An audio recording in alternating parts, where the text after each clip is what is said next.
With that, why don't you kick us off? Thanks, Jen. The announcement this morning that the President authorized the deployment of 3,000 troops to Europe.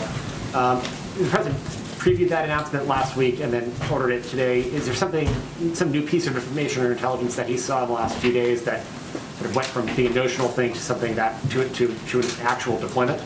I would not read this as a decision made based on any events over the last 48 hours or couple of days.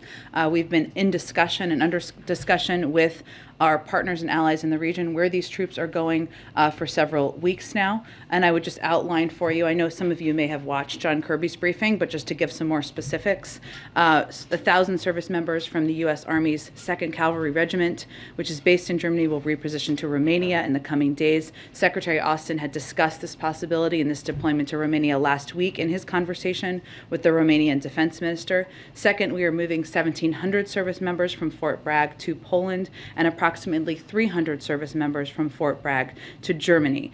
Both of these moves are to supplement existing U.S. force presence in Poland and Germany.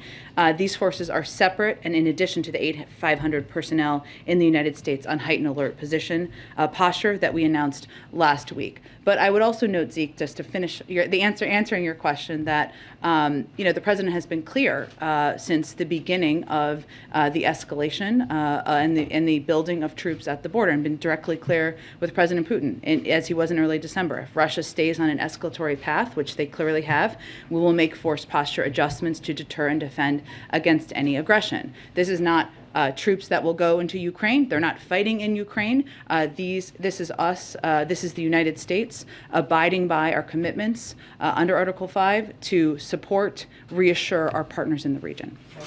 What is the milestone the President's looking for those troops to come back home? What is it if Russia de-escalates, those troops would go back to their bases? Is that? Well, I think as you touched on, it's not permanent. They're not intended to be permanent. And again, we already had troop presence in all of these countries where we are doing an increase in troops.